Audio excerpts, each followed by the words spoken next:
Hello everyone and welcome back to the channel. Today I'm going to walk you through how to fix communication error in anime fighting game.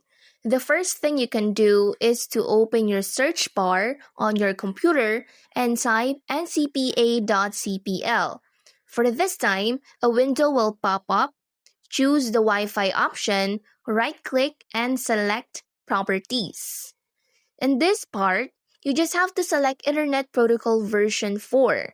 And on the section that says use the following DNS server addresses, you have to type on preferred DNS server 1.1.1 and for alternate DNS server 1.0.0.1 and click OK.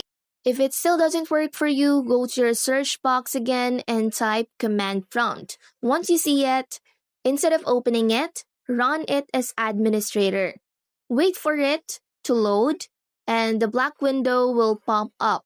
For this part, you just have to type ipconfig space/flush DNS and press enter.